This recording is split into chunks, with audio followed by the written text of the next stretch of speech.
friends. It's me, Dave Landau. After a long night on stage, I like to kick back with a captain's hat and a fine cigar and watch the Dennis and Andy show. These guys are huge nerds, but they're the kind that you actually want to hang out with. Enjoy them. I do.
Back us on Indiegogo.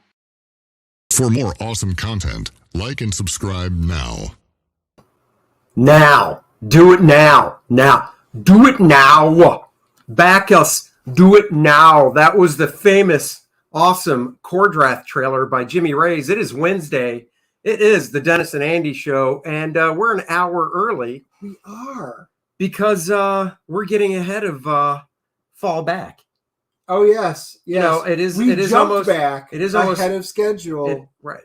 It's almost October. No, my wife flies in from a business trip, and I have to pick her up at 6:00. So that's why we're an hour early, and we're going to have fun today, as always.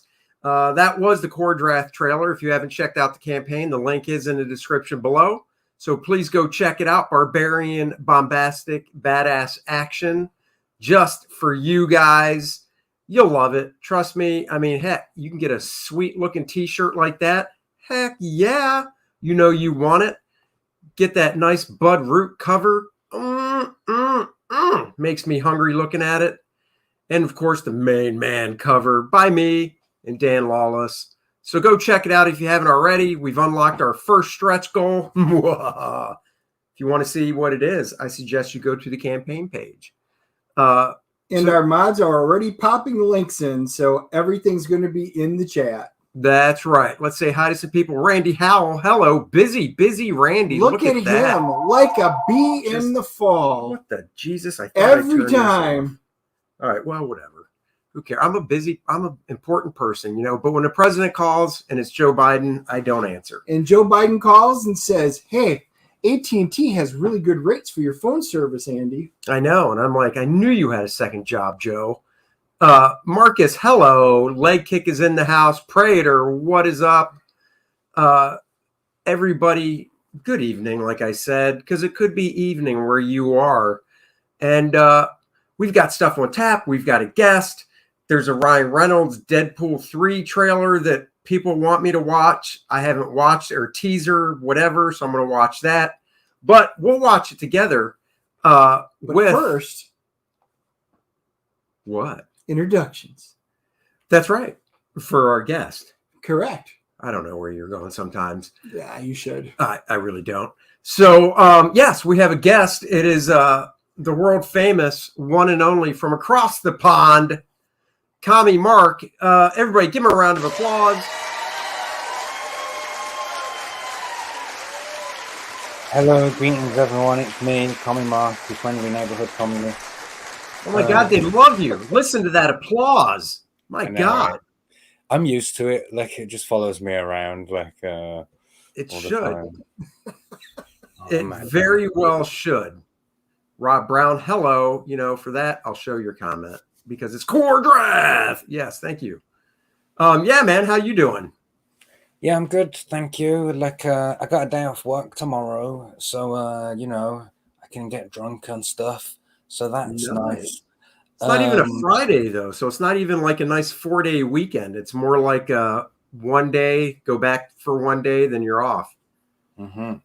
But whatever, I'm taking it. It counts. Like any day that I can come and do this, like, and hang out with cool people and meet everyone in the chat and stuff. Like, that's what it's all about. And getting that sweet applause, like, Right. they don't do that when I'm at work. What is this a day you chose to take off, or is it just a work thing where it's like, you're off? It's just how it fell. Like, okay. Pure coincidence. Well, very nice. That's cool. You get to sleep in a little bit. Well, maybe not, because you do have a little boy. So yeah, that's what I was gonna say. He'll be standing on my hair, like, if I don't get up early enough. I had a thought while I was waiting in the back room. Have you ever considered calling this show the Dandy Show? You'd be surprised, but that was thrown around. It was. I was all for it. I liked the Dandy Show. Dennis was like, maybe if we were just talking about the Green Bay Packers, that would make sense. And I was like, yeah, you're right. The problem is he wanted to cosplay if we were going to call it the Dandy Show, and he came in a little pink tutu. And I'm like, I have to draw the line somewhere, and that was it. So then we went back to DNA. No. Dennis, Nerds, Andy. The problem was I did come in with a little pink tutu, but when I bent over to pick something up and I was going commando, he was like, that's where I draw the line. I don't need to see a full moon. Put the balloon knot away. The melons are hanging down. Well, let's see. I just got to see what time it was. 4:08. So this show took a complete nosedive within 8 minutes. Thank you, Andy. Wait away, Gutter Man. Don't worry. Wait, watch this. I can take it even lower.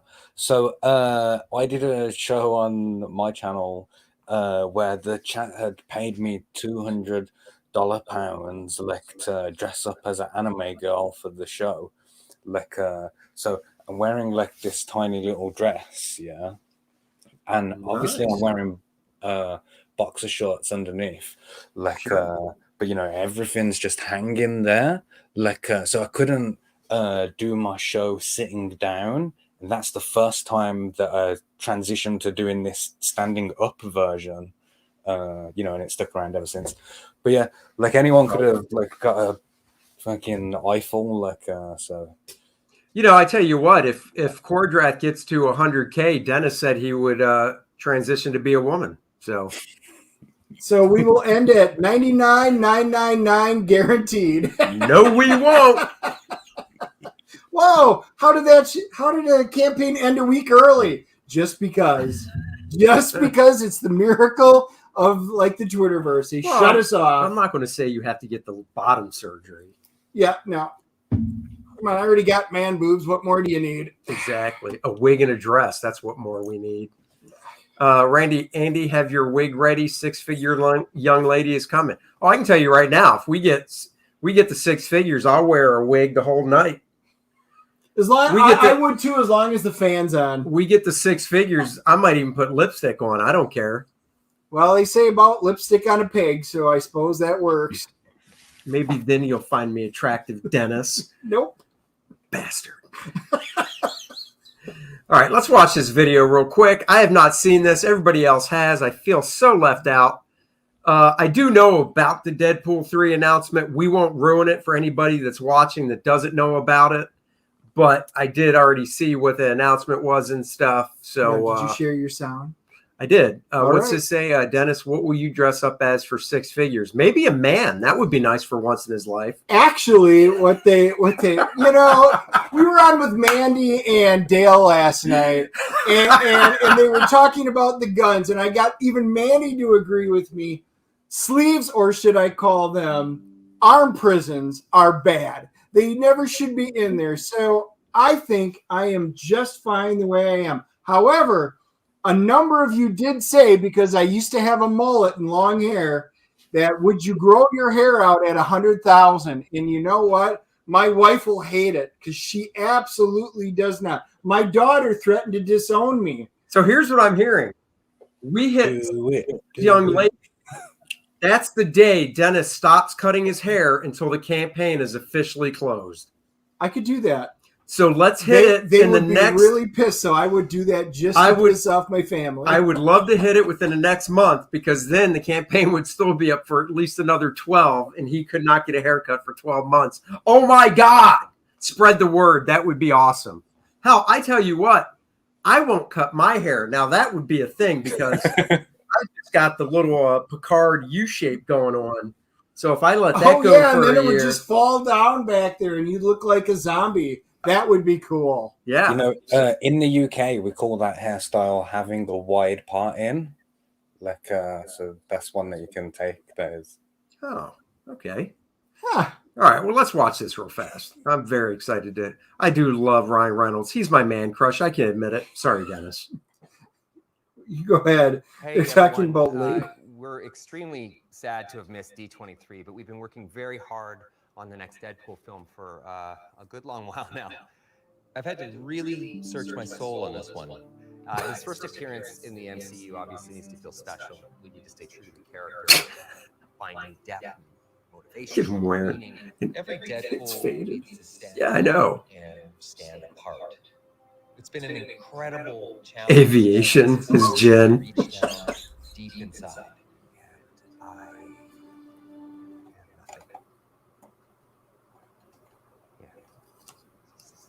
Completely empty up here. And terrifying. But we did have one idea.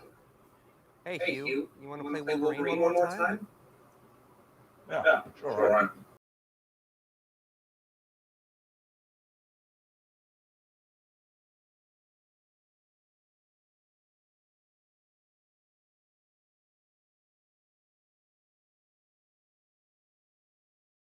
Let's say coming Hewed.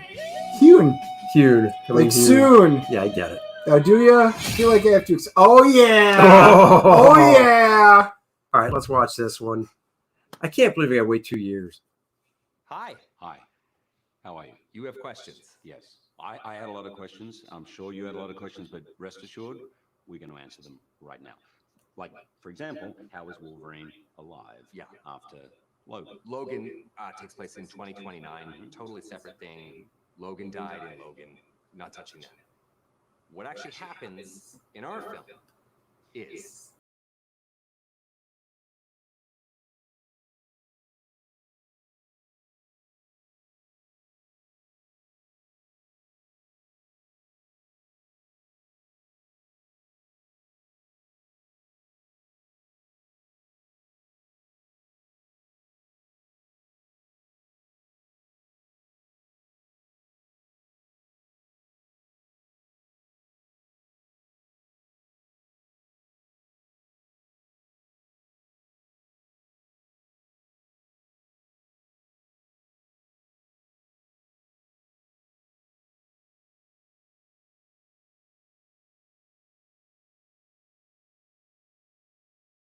Awesome. Let's see if they do the. Nope. Okay. Okay, that's awesome. I really hope, and we can talk about this briefly before we get to your campaign. I really hope that they get Wolverine in some type of costume this time. Yeah, I agree. Like, I've wanted that since like the beginning. Like, as long as they lean into the making the comic book characters look like comic book characters, I don't think anyone's gonna. Well, do you remember the movie where they opened up the briefcase and you saw like the helmet? Yeah, at the end of the Wolverine, and it like it's set up. Yeah, like, that would have been perfect. fine. That's I'm sure you know how they are. Oh, that was 4 years ago, however many years ago it was. So they'll have to make modifications. But like the helmet was perfect. Mm-hmm. It was. Just do that. if you can CGI a fake helmet onto Natalie Portman for 45 minutes of a movie, like you can do something with Wolverine's head in it. Like it shouldn't be that hard. Exactly. I agree. What is this saying? JP says with six figures, maybe Dennis can afford sleeves. Nope. Oh! Are you kidding me? How can I not afford them? They come with them. Wait, I have a better idea. Off and saving money. Instead of growing hair, we hit six figures. You have to wear sleeves until the campaign's over. Not a chance in hell. Damn. That is, we're canceling this campaign right now. Shut up. We need to edit that part out of the video. I swear to God, if I see refunds coming into my email, you're backing then everybody don't that ever comes talk back. sleeves again. Jesus, such a little. That's your warning. I'll have the biggest nerdgasm ever if he shows up in a brown and yellow costume. Dude, Right? Oh my God. But here's the thing. Ryan Reynolds be with him in it, and Kevin Feige gave him the go-ahead. If it's going to be the way, and Ryan has had complete control out of both movies, so we're going to assume he is going to in the third one. R-rated. He's going to be like R-rated, and he's going to be like, dude, put on some spandex. And you saw how jacked up Hugh Jackman was. Yeah. He's ready. I think that the question, will we get him in comic book accurate costume, depends on, does Hugh Jackman want to do that? Does he think that it's cool? Like, because but I mean, I guess the definition of comic book accurate, because I think starting with the first Avengers movie and all the Avengers movies, even though they're realistic, I believe they're all comic book accurate. You know what I mean? I agree. So, I mean, if they want to give them that overall design, but it's got, the stitching and all that stuff to it. I specifically remember in the first Avengers movie, looking at the way that, the red stripes on Captain America's waist, that they were like, for parachutes or something, like they were functional. I remember looking at that in the cinema and thinking, that's clever, isn't it? Like the way that they've like done that. So we have a comic book accurate. Needs to look like it, but what I really mean is not like those early 2000 X-Men movies anyway. Oh yeah, no, those are trying to be the Matrix or whatever. Yeah, no, I agree. I mean, I guess the only thing that I could see them not wanting to do. What's up, Brian? Hey, Brian. I love this one by Brian. Hashtag I stand with at Andy Smith comment. Well, thank you very much. I could see them because I love that brown, the brown and yellow or brown and gold, whatever costume. That was going to be my question. Would it be where he meets the Hulk at the beginning with the cool original, or are they going to do the brown, yellow / gold, like burn type? I just think if they do the brown one, the burn one era, I have a hard time seeing him without sleeves like that costume has. I mean, it would be fine because he has a healing factor, so it's not like he has to have them. And I think it would be cool to see it that way. But I don't know. I don't think they'll let us down because, Ryan, if he has the control and stuff, look at Deadpool's costume. It's right on the money. And even if Hugh doesn't do it for the whole movie and he's like, dude, I really don't want to be in it, they'll be like, we at least need a shot. Like one scene where you're in it and we do it because the fans want it. Yeah. And Hugh does want to please the fans. Right. Unlike most of the MCU, Hugh and Ryan are all about that. So I've got high hopes for this one particular movie.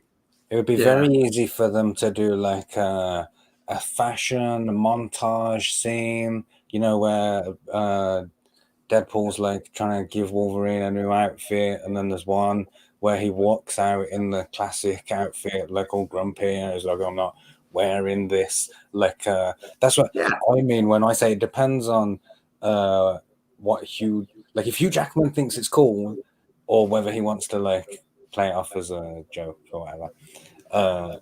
But we'll see it for sure. Like, I'm near certain of that. Yeah, I mean, I was thinking the exact same thing. They could easily have a scene where Deadpool, because he's jokey, talks Logan into it. But at the end of the day, Logan's just like, you just see him in these quick cut shots, and each time Logan could just make a comment like, no, I'm not wearing this or whatever. And then finally he just comes out in jeans and a t-shirt, and he's like, this is what I'm wearing, or this is fine, Yeah, I could see that. I actually could. Because then you get the fan service, but because I don't have a problem with Logan running around in jeans and a tank top, wife beater, or just a t-shirt. So I think in the latest Doctor Strange movie, they used like the Xavier from the animated series, like specifically, and I think that's a good sign, that they're prepared to use that stuff. So I'm hopeful that it's going to be great. Yeah. As a fan of the animated series, I mean, I was thrilled just to hear that little bit of music, and you went, what? Oh, I really hope they are going to start utilizing more of that. Considering a lot of the stuff they're putting out has not been up to par. Yeah.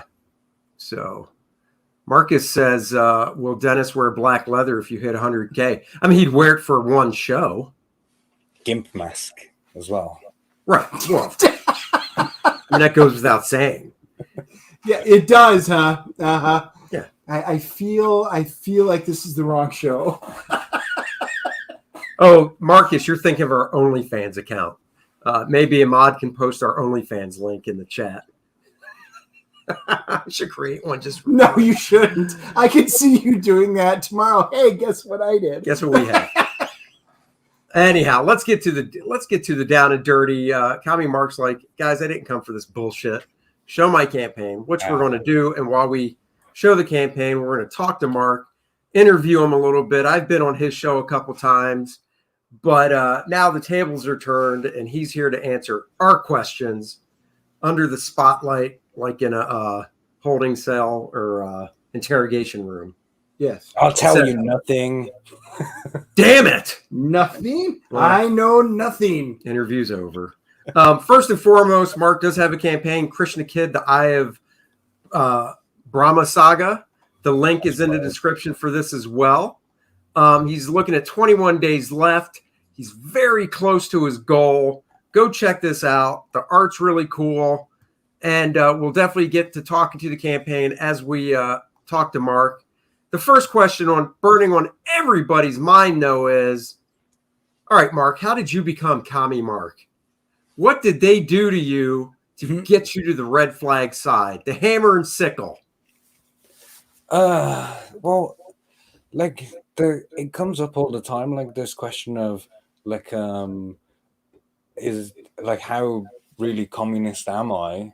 And the answer is like that I am actually a communist, but I'm also just playing it up to 11, at the same time, so the answer to your specific question, though, so this communist flag here, I've had this for maybe 20 years or something, wow. I've lived in, I don't know, 6 houses in 20 years, and it just comes from house to house, like your stuff does that you take around with you. Oh, yeah. There's on that side, on that wall that you can't see, there's an olden days map of the world, in sepia, and old day countries and stuff. That's on that wall. So the first YouTube show that I went on, since making comic books, I sat here, just in this area that is the set or whatever, and not because I thought, oh, I've got a communist flag behind me, that'll be cool, that'll trigger some rightoids or whatever, that didn't cross my mind at all, because it's just something that's in my house. Do you know what I mean? It's just it could have been, if I'd have faced the other way, I'd be world map Mark now, innit? It's just that on that first show that I appeared, it was so striking, that I instantly had everyone's attention, and I do stand out as the only communist in Comicsgate, so it works to my advantage. So yeah, that's how it happened. I wasn't even called Commie Mark. That name was given to me by the people. So I just rolled with it. Like, it was clearly working, and it's not like that I'm being disingenuous. Like, this is like incredibly close to the real like version of me. Like, you know, I wear this fucker out to the shops, and it like I'm, you know what I'm saying? It's just dialed up to 11, and it like for Spinal Tap. the effect. Yeah, like now I can say things like throw them all in the fucking gulag, like and it's fine. Like, I don't get into trouble for that. Like so, you know, that's because of the dialing up one notch. I'm allowed to do that. Obviously, I don't actually want to throw anyone in a gulag. Like, that's horrible, isn't it? But it's funny to say. Sounds funny, at least. I mean, every now and then I have the inclination where I'd like to send certain people to Siberia, but you know, who doesn't? You know, I know you love it there, sleeveless in Siberia. Yeah, I'd be fine. Regardless of what you may think of communist ideology, you have to agree that the iconography is pretty like badass. Like the Soviet posters and stuff, you can see how people went along with that. It's really cool. Like, I really like that style as well.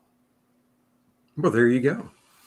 Ah, cool. Just out of curiosity, so we always like to ask the origin story of our first-time guest. So, how did you get involved into comic books, and therefore, how did you get involved with your current project? So how did I get into comic books? Was like, I always liked comic books, and I used to draw comics like when I was a teenager. You know, like I'm supposed to be learning French or whatever, and I'll pull the middle of my exercise book out and draw like a 4-page funny book or whatever to entertain my friends who were also not learning French. So that was a thing. And then when I was a grown up, like I'd still like thought, oh, wouldn't it be cool to be like a comic book writer? But I realized that I was just waiting for permission. You know, like I thought that someone had to someone could say, here you go, here's like the money, like go and do it or whatever. And there was this podcast that I was listening to by this Australian woman that's called Just Make the Thing.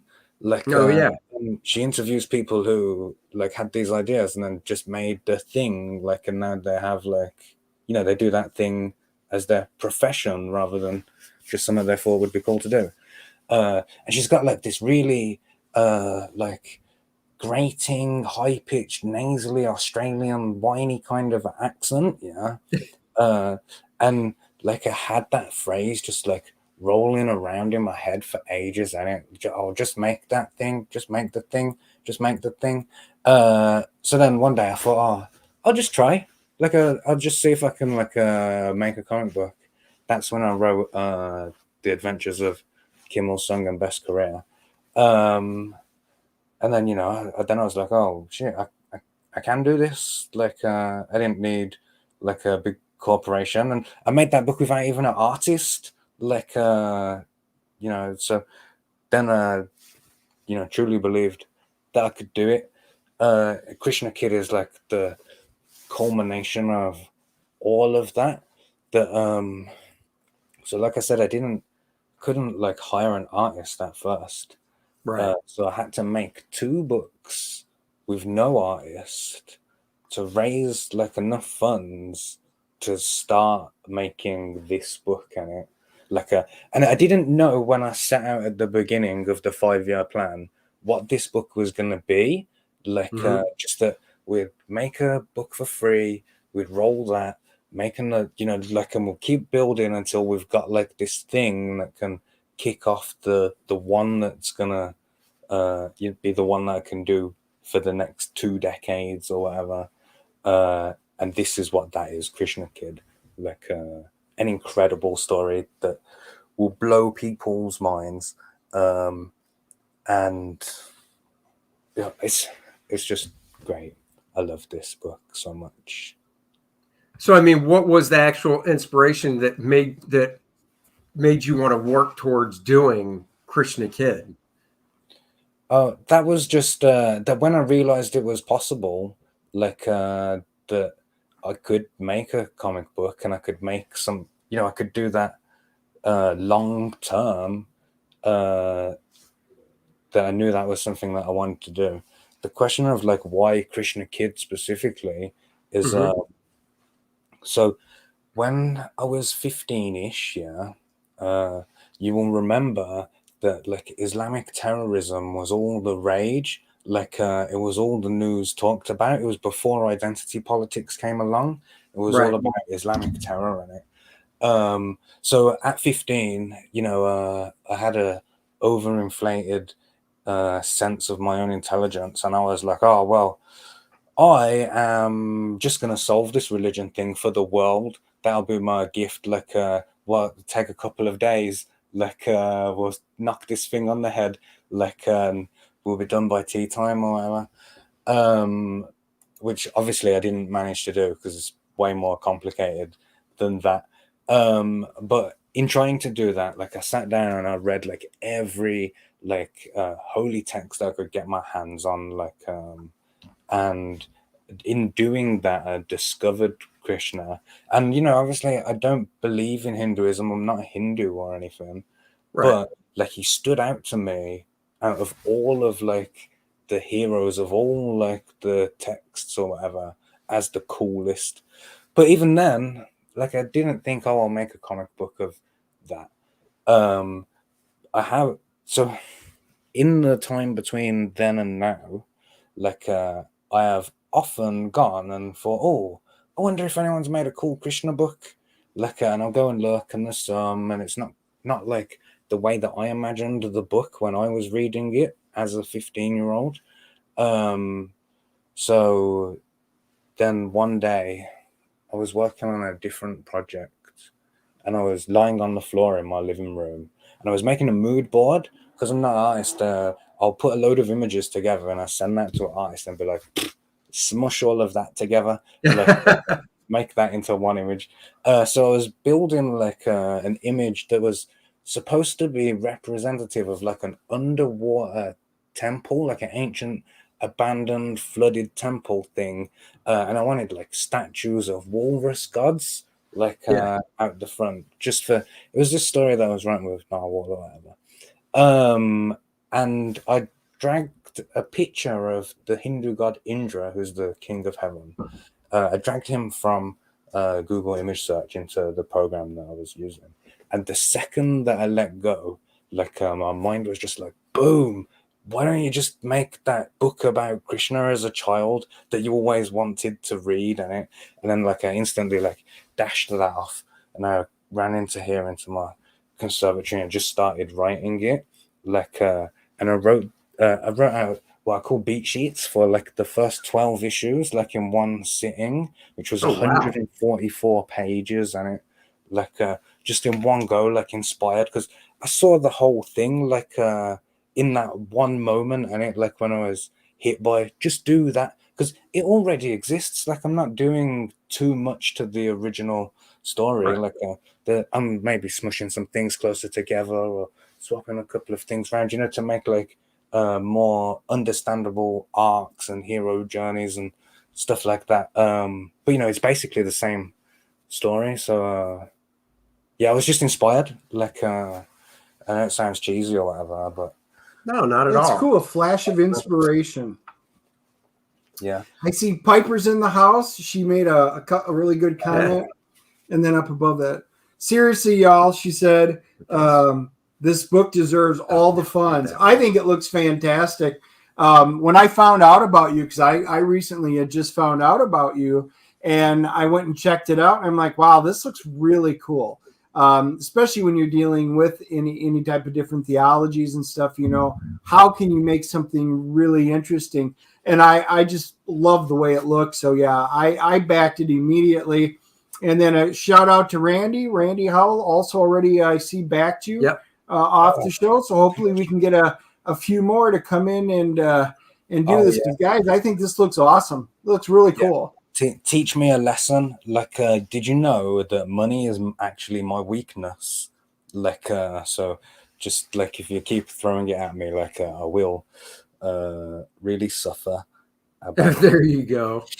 Let's see. What's Joe Frago? I like Mark, even though he looks like he smells like corn chips. There you go.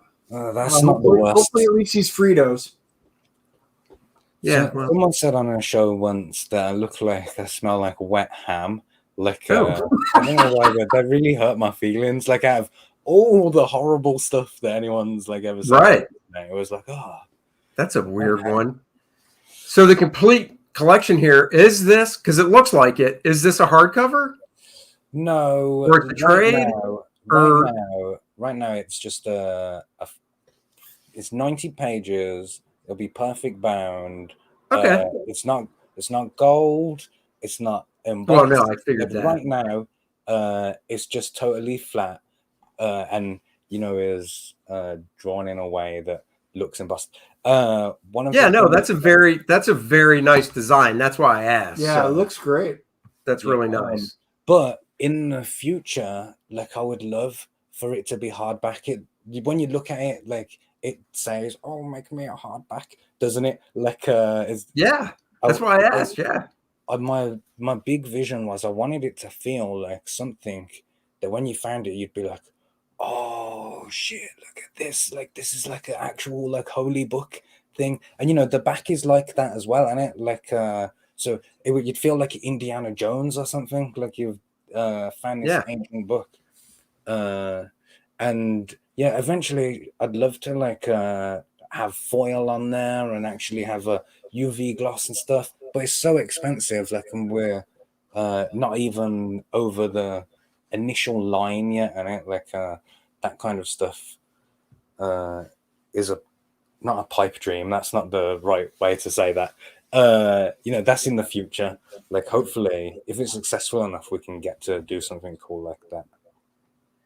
Piper imagines you smell like an alcoholic hippie. So that might be more accurate than corn. That could be. I suppose it all depends on the alcohol. So let's go through. So we've got obviously the feature tier, which is the gold collected edition. You said it's 90 pages, and I mean, I'm trying to see below that what that says. Hold on, can I click this to US? Oh, that is US. What is that, like 23 bucks? If you scroll all the way to the very bottom, there is an option to change it. Like for the tiers, you mean? It'll change your currency. You're right. It'll only change the top one. No, that one's already changed for us over here. Yeah. To US. And I mean, I'm pretty sure that the pound and the dollar are equal at the moment. Like unprecedented, like financial disaster going on in London. That the pound is now equal to the dollar. Today it was at $1.07 to the pound. Like, dude, it's right on, because the featured one says 22 for the pound and 23 US. So I mean, it's right there. So like, that's a good deal for that amount of pages and stuff. Yeah, anyone who backs at this price, you're almost robbing me. Like, it should be $25, isn't it? Like, so get on right now. Take advantage of all you capitalists. Get on there right now and take the money from the communists. I'm just saying that's the way it works. Exactly. I mean, you got to figure that he'll probably just redistribute it or some crap anyhow. Donation for good karma. There you go. You can do that. Yeah. And then, so you do actually have it broken down. So there's 3 issues, I guess, done right now. Is that what I'm saying? No. Okay, so right now there is one book that is finished that isn't part of Krishna Kid. It's this book, the Duryodhana Purana. Hold on, full screen, yeah. Here it is. Oh, yeah. Yeah, so this is the add-on book. This is the book that I made the artist draw as an audition to get the job to draw Krishna Kid. That's the only one that's done right now. The Krishna Kid, the complete Eye of Brahma saga, the complete saga is 3 issues 1, 2, and 3 in it. And as well as doing the perfect bound collected edition with all 3 in, I'm going to be releasing them as floppies, like as they are completed, so that you can get the kick of going and getting it from your mailbox or whatever, Yeah. 3 or 4 times, and you'll get to enjoy it like as a serial and have to wait and think, oh, I wonder what's going to happen next. Like, you know what I mean? Like, so yeah, there's issues 1, 2, and 3 you can buy separately, and they'll ship like when those ones are completed, or you can just buy the collected edition and wait like until all 3 are done and get that. Now, when do you expect that? Because I thought on Indiegogo you always had to fill in that box that said estimated. Is that not true? Well, you know, you are the first person to ask me this question. And I also was under the impression that you had to do that. But apparently not, huh? And then, yeah, like so I've run 2 campaigns before this one, obviously. Yeah. I didn't know on the first one that, you know, when you put the price in, it gives you the price and the retail price, and it'll say the retail price has to be higher than the actual price, and then it appears on here on the campaign as a discounted amount in red. On my first campaign, I thought you had to do that, like on every single one. Oh, but right. You don't. You can just leave the retail price blank. Yeah. Like that was a lesson that I learned. So apparently you don't have to put anything in, like, and it'll still go through. But to answer your real question, rather than the meta of Indiegogoing, my hope is to deliver them in 6-month like windows from each other. Like he drew this book in 3 months and 2 weeks, so he is fast enough. Like, and I've given myself extra time, like for the shipping process, because you know, that's quite difficult. So is he doing all the art, color, and everything? Yes, he is. Yeah. Oh, nice. I'm lettering it because I accidentally taught myself to write the Marvel way, so a lot of the dialogue like isn't like nailed on until like I'm done, and much rather than constantly badgering a letterist, being like, "Oh, can you change this sentence? Can you change this?" Like, I can just like make it the way that I want it, and you know what I mean. Like, totally. More control like over it. Are you doing the lettering? What are you using for the lettering program wise? I'm actually so I'm using Critter. You know, do you know I don't know that program. It's like a free program, but it's like of a stand. Like they use it here in like colleges and stuff. You know, like to show students and then be like, oh, and you can use that at home. Like you know, it's like an open source kind of a thing, and it's pretty powerful. Like it does everything that everything does. My first book though, I made in MS Paint, like the entire book. I lettered it in MS Paint, and the way, because of the way that so it doesn't exist on layers. You know, like the page is just one bitmap file in it, and then I'd made them in like an A4 size, like a standard kind of letter size, and then it shrunk them to like make them comic book size. And then when I went back to be like, oh, I've made some spelling mistakes here, like because of that process, it was impossible for me to match the font size. Like so nightmare. But you know, my God, lessons learned and it. Yeah, no, I couldn't imagine. I remember when Photoshop first came out way back in the day, and I don't even know if I think the first version might have had only a couple of layers or it didn't have any. And doing coloring and stuff was just a freaking nightmare. So I can only imagine. How did you come across this the artist? How'd you find him? So this artist Vineet, I'd hired him to do like some pin-ups or whatever, and then he was very, I liked what he was doing, and he was doing it at a speed that I was very happy with. You know, like some people will say, oh yeah, I'll do you a thing. Sure. And then you never even hear back from them, or it'll take them 3 weeks to do one picture or whatever. But you know, so and we'd been talking and stuff. So I gave him this book to draw, like as an audition, and he passed. So now I'm taking him on the journey with me, and it's great because he's actually Indian, so it brings like an authenticity to it. Like and there are things that I've done in the story that he's said, oh, that's not quite right. Like, for example, in this book, in the Duryodhana Purana, there is a scene with a goat, and he sent me the goat, and I said, oh, can we not make that a white goat? He'd made the goat black, and I was like, that's weird. Like, can we have a white goat, please? And he said, we don't have white goats in India. And I was like, no way. Like, I would never have known that. I would never have thought to even check, are goats white in India? Do you know what I mean? Like, little details like that in it that I would have got wrong. He's able to pick up on and help me make it that bit more authentic. Oh, that's cool. Let's see, Joe, I assume this question is for you. Did you brainstorm a larger backer tier yet? I'm guessing that's for you.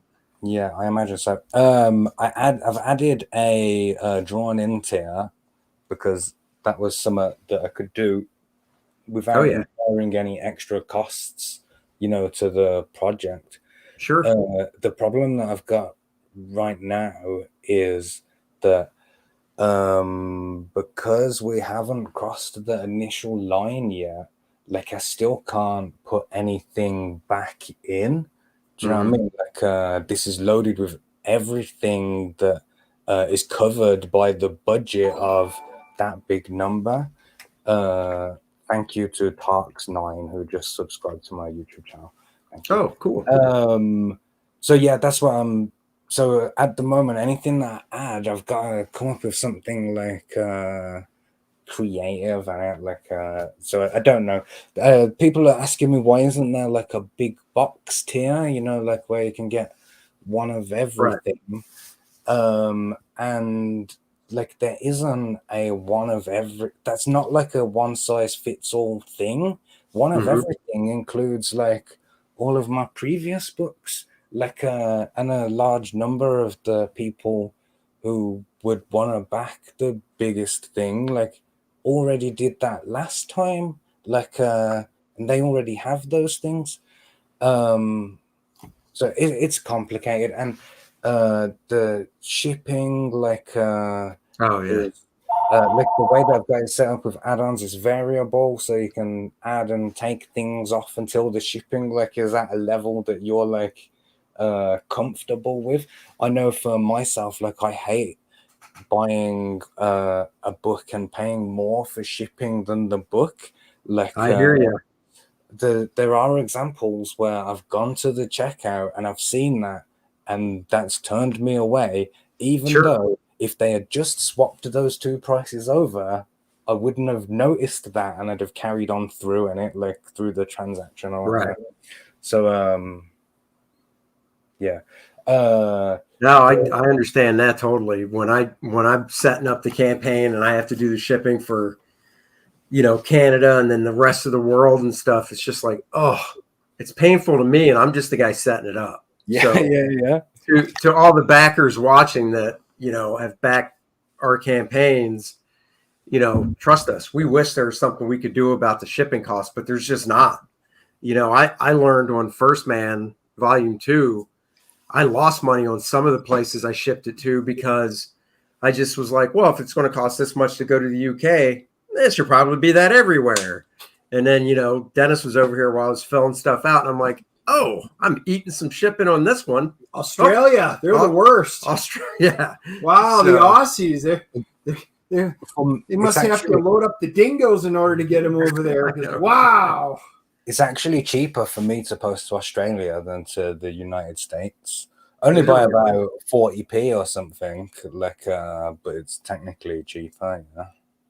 No, that's Is cool. it because of like the association, the Commonwealth type thing, or is it just I economics? think it is to do with the Commonwealth. Like, although it is, Australia is well, the United States is closer to the UK than Australia is, Right. but Australia is much closer to the UK than it is to the USA. Like, even if you go the other way around the world, like, I think we're technically closer. But American international shipping is crazy. It's cheaper for me to post to Canada than it is for you to post to Canada. Like, in some states, that's just like fucking lobbing it over the wall. I know. Like, I don't get it. Dude, trust me, when I mail stuff to like, Buffalo, New York, which is right there, it's right there where Canada is. It's like, a certain amount, which is like, oh, that's okay. That's nothing. And then now it's going over the border, just literally over the border. And it's like, wow. That extra 20 miles. Woo! Ooh, that takes it. That Yep, takes a toll. Sure does. When the revolution comes and we all live under one world government, postage will just be cheaper for everyone. So that'll be Will it though? I mean, will it though? I don't know. Let's see the New World Order. Since we're going there, everybody's going to be on electricity and eating bugs. So I don't know what's going to be carrying the mail. Yeah. Yeah, because we'll have eaten all the snails or something. So yeah, there's a nice 6 a.m. comics sticker that you get. Yeah, that's gorgeous. Well, the manga homage variant's really cool. I totally know what that's from, so that's cool.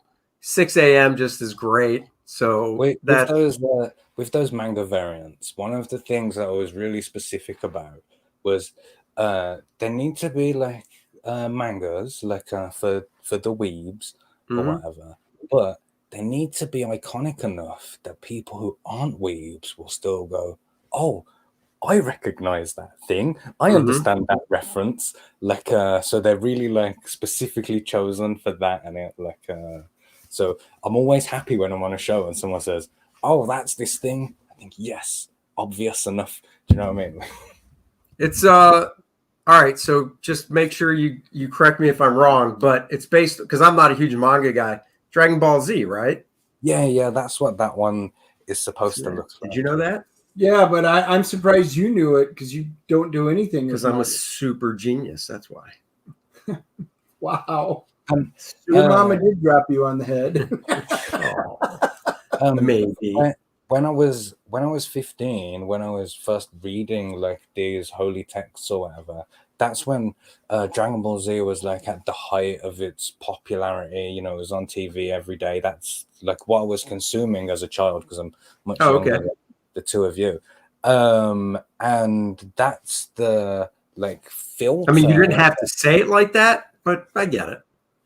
You two are more distinguished than I am. I don't know if I'd go much younger, but you probably are. But we are distinguished. I have the gray sideburns, and you just have no sideburns. Right. Okay. Yeah, so I've got the gray goatee. How's that? There you go. That'll do it.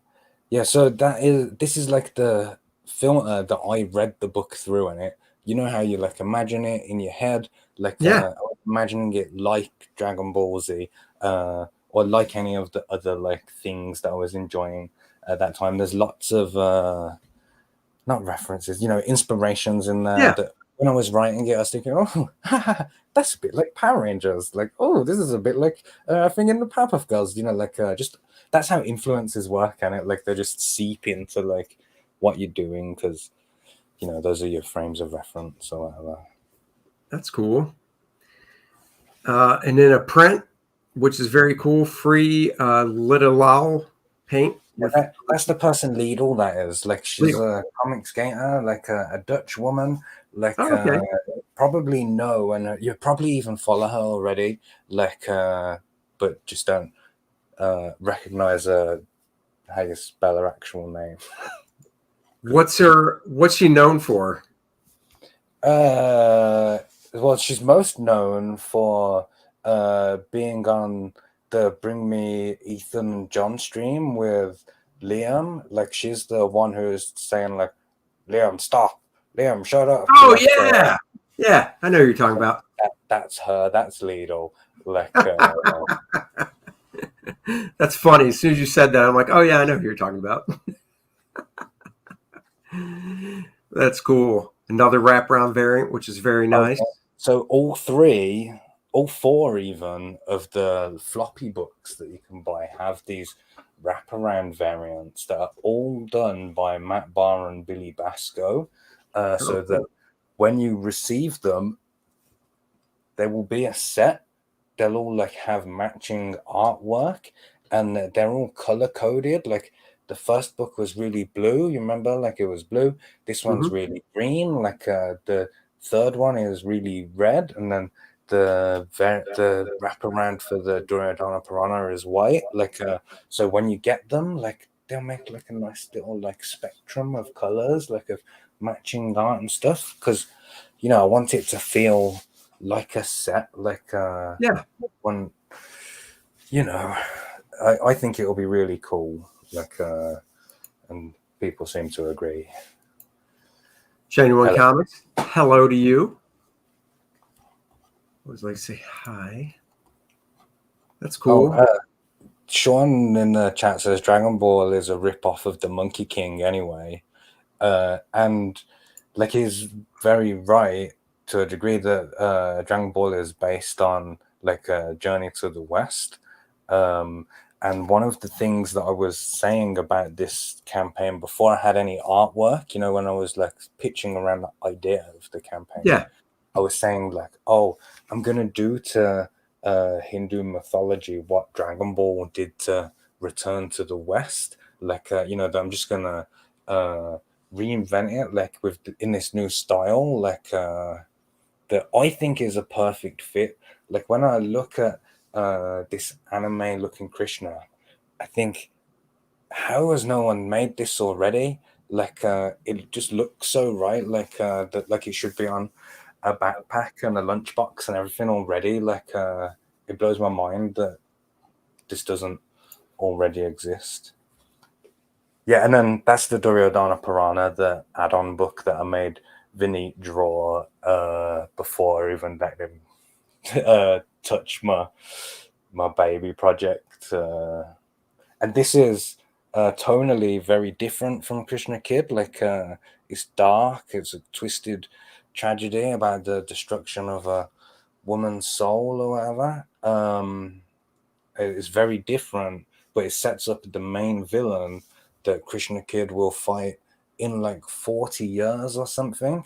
Oh wow! My hope is to run these two like series concurrently with each other. This one that's like joyous and happy and colorful and about the power of friendship, and then this like dark, twisted one about the rise of like the villain, like, and doing the whole he's not really a villain, he's a victim of circumstances kind of thing. Right.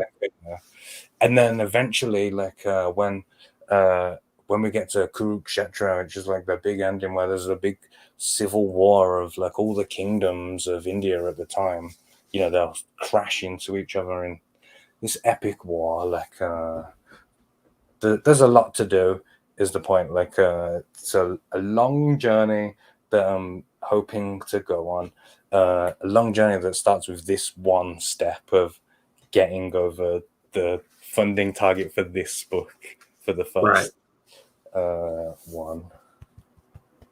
That's a cool Kirby-esque type cover. I remember you mentioned that on your stream. I thought that turned out really cool. It did. Yeah, that's cool. So this is by Dax Martian, who's a Twitter guy who's done a bunch of stuff for me now. I love like he just does this Kirby style. Like everything that he does just comes out Kirby in it. Like I don't know if he's doing it on purpose or if that's just like how he does it. Like but I ran like a fan art contest, and I had said like, oh, the winner of the contest. No, I didn't even say the word. I said, is this a shit prize if I say the winner of the contest, their picture will be a cover like for the making of book? Is that a shit prize? I did a poll, yes or no. pretty much universally agreed shit prize. And then Dax sent me a version of this that was not landscape, it was like a portrait or whatever. Oh yeah. He sent it to me and I looked at it and I was like, wow, make this a spread and I would give you the cover. It was the first entry. No one else had even sent anything. Like as soon as it arrived, I was like, yep, this one, this is the one. Like just make it like a wraparound and then yeah. So that's cool. That's the black one. Like that would make a really good blacklight type poster. I was just thinking that with the colors. You make the slightly more neon and you pop a black light in there, that would look really nice on your wall. Just saying. That is actually a good shout. I'm going to make a note. It's true because it totally has that 70s vibe from those posters that Kirby did that were it reminds me of half my wall. But they weren't but the Marvel ones Kirby did had that color scheme, but they weren't blacklight posters. They were just that scheme, right? No, but they were pop art. Right. Yeah. But I'm saying, just make the colors, make a version that's slightly more neon saturated. That thing would pop right on a wall because, everybody has black lights. Exactly. Let's see. Oh yeah, so that's for the making of book, and the making of book has not only concept art but like interesting behind the scenes stuff. Like there's a whole debacle with the previous artist when he Willised me, and disappeared without a trace. So there's all sorts of stuff about that, I had to write a letter to Venice University to get permission to do this, but I sent it in on Commie Mark Commie Mark headed letter paper, right. So it's got a picture of me with my shades and my communist saying we need him to help us smash the comic industrial complex, I'm writing to a serious organization in that style, and the book will be like that. So is the making of book, is that an add-on then? Or did I miss an add-on? Yeah, that is. It is. Okay, cool. How many pages is that? I don't actually know, but it'll be 30, I imagine. 30 is the standard of everything else on the campaign. So I'll probably just make it 30. Remember I was saying I want it to feel like a set. I want everything to be like a set. So it will feel of equivalent thickness as the rest of them. That's cool. Yes, is the answer. I see you've got Mr. Jose Garcia. He's great. So that's awesome. Yeah, I actually won that image in a fan art contest. He was offering to do fan art of a project that was live at the time. Right. And it was a poll, and it was between Krishna Kid, A Cayman America, Starlight Cats, and what was the other one? Joe Capitano, that guy, Star Circuit, his book is called. Yes, I got it. Yeah. I know it. Yep. It was those 4 books and it up for a vote. I influenced democracy or whatever. I leaned on some people. Some dead people voted or whatever. I get it. Yeah, I know how you guys handle things. Yeah, and so I managed to get that out of it, and it's incredible. It's one of my favorites. One of the things that I really love about Krishna Kid and that we really baked into the original designs is that they translate across every style, that you can still understand each character's personality on site, which for me that's really important and really good. As the writer, it saves me so much explaining and effort. Sure. If you just know that this guy is cool because of the way that his hair is, and do you know what I mean? So yeah, that's cool. These are nice too, by Jay Williams, right? Yeah.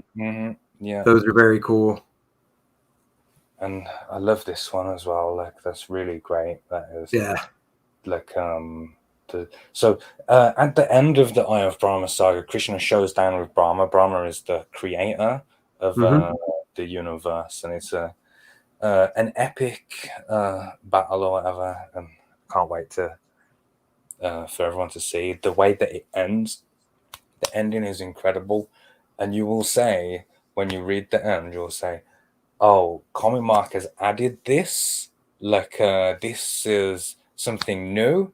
Like you won't believe that it's from a 5,000-year-old story in it. Like the level of understanding that it's hard for me to explain without just saying what the ending is in it. Like, and, yeah, no, don't do that. well, this is another That's cool. thing, that I have to deal with Krishna Kid is like I can tell you how great the story is, and you can say, "Oh, that sounds interesting."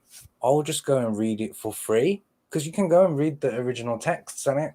Like, Right. and everything that happens in my story, happens in the texts. You could just go and read it for free. But what I will say is, if you did go and do that, the first thing that you would do after is come and like back the book in it, because you'd understand like what it's gonna be. Like anyone who has like the slightest even slither like of knowledge of like Hinduism, like is excited, like because they have an idea of like what this could actually be. Cool. Like if I came here with Thor Jr. or whatever, you already have like the idea. Okay, so Right. Loki's gonna be there, Odin's gonna be his dad. Like you already have like a base understanding of the universe or whatever. And I have to start. People have no idea, so it's really difficult. Like the only way that I can really do it is through the books. Like otherwise I'm just lecturing on Hinduism. Right. There's a lot of world building, but it's great. I can't wait for you to read it and see. Cool. Well, you're up to 150 backers now, so yeah, thank you to hopefully on replays and stuff, this will make a difference for you, and we can, you can get fully funded. You got 20 days to go, guys. Definitely go check this out. It looks fun. I was going to say, make sure if you go to the DNA show and you missed the beginning, I actually put these in the playlist. So Mark will be in both the live stream and he'll be into the interview playlist. So you can always go back and check it out. But you do want to. This looks great. So a lot of you guys will watch this later. Just make sure you pop in. There you go. And then before we sign off, of course, Kor-Drath, our campaign, Dennis and Art, and my campaign is chugging along. If you haven't checked this out, the link is in the description below. Please go check this out as well. We have unlocked the first stretch goal, which is the Kor-Drath character card, which I'll scroll down quick to show you guys. It is SRD 5E compatible, so you can actually play Kor-Drath in a role-playing game. And then the next stretch goal is his partner there, Adriana's character card, so you can play her. And then we'll have another stretch goal, which is super cool, that we might announce in the next week or two. So stay tuned for that. Of course, lots of cool stuff. You've got the cool Kor-Drath t-shirt. The nice thing about this shirt is wearing this, people might not look at you and go, "Is that a comic book nerd?" They might just look at you and go, "That dude's metal. He's metal AF." You know what would be really cool is if a metal band sees this and says, we need to get the rights for Kor-Drath the band. That's right. And I could see that. I could too. We've got our parody ad where Dennis wrote a fun little parody ad. This one is parodying a beer called Axe Me Mead. I love the actual Hostess ads growing up. So, of course, I've got to do my own parody ad in that style of flat color newsprint. It's just fun stuff. The Black, White, and Raw is the 8.5 by 11 3/4 artist edition. So it'll show all my original artwork scanned in full color. So you see all the nice gradations in the ink, any whiteout, stray pencil marks and stuff. My originals are kind of messy, so it's kind of neat to look at them that way. And the characters and such. I probably shouldn't do this backwards, but there, of course, is the homage cover to Conan #1. So you can pick that up. That's my favorite. That is just throwing that out there. Like, I love all that Golden Age and Bronze, Silver Age, all that stuff. Like, yeah, it's very nice. Thanks, Mark. I appreciate it. Yeah, I love all that stuff too. I mean, that's the time period I was reading comics and stuff. Yep. And, you know, I think it's one of those things that, you know, when you grow up in whatever era that you're reading them, you kind of go, oh, can't they just stay that way? So when I become a professional, and I lucked out when I broke in the business in 91, it was still newsprint. It was still mostly flat color. So I was able to have that before the big transition in the 90s and early 2000s to all the, you know, Photoshop and very high tech type stuff with the better paper. So I did get into where I got that. You got the Bud Root cover. So if you're a big fan of Bud Root, or if you just like this and you're like, Bud Root, never heard of him, but that cover's hot. Well, there you go. It is hot. That cover is my favorite cover. This one, it's awesome. You know, I'm just going to say that about all of them. Like, as you scroll through. Oh, okay. Oh, well, that one. that one is because I can see all the line work. And then there's the Virgin wraparound cover. So there is a wraparound, and it is no logo or anything to cover up any artwork. Just pure art, front and back. That's right. And then the main cover by myself and Dan Lawless. So go check it out if you haven't yet. I guarantee you will dig it. It is bombastic, barbarian, brutal action. And yeah, so to check it out. I'm working on a 2-page spread right now. I don't know if I've showed it on our stream, so I'll show it real quick. These are just the pencils to it. There it is. So this is just the pencils. I started the inks. I'm actually going to take a picture of the inks in progress and post that later. So nice pages 2 and 3 opening up with some nice action here. And yeah, no holding back on this book. Well, I haven't held back on any of the other books, but this one is a totally different genre from the superhero stuff I usually do. So, well, that's weird. It went away. Oh, well. All right, let me remove that. And thank Mark, Commie Mark, that is, for joining the show. Appreciate you staying up late for us. That's right. I forgot what time it is. It's not that late. It's only 10:15. That's right. It's only 10:15. He's off work tomorrow, so he's going to get smashed when we get off this stream. That's the plan. Yeah, so thank you for having me. Like, it was a pleasure to come here, to be welcomed into your home. Shenanigans. To show my wares to your audience.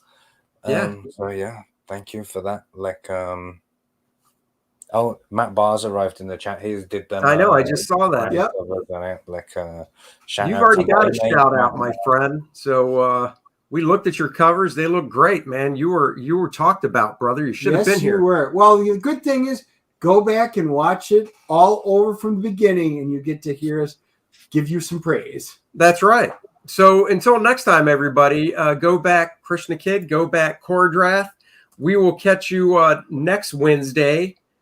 And we'll announce the guest later. I think it's back to our regular time next week. 5 o'clock, right? I think as of now. Okay. So all right. Stay tuned. You never know. We are flexible. We are. Oh yeah. Some more than others. Flexible. Just stop it. Jesus Christ. We had a great show. Now he has to embarrass me. Sorry about that, Commie Mark. Whoa. Every now and then, Dennis. I'm pretty sure the first 8 minutes we already went down, so we're good. I don't think so. We'll catch you guys later. Bye, everybody. Live long and prosper. All right.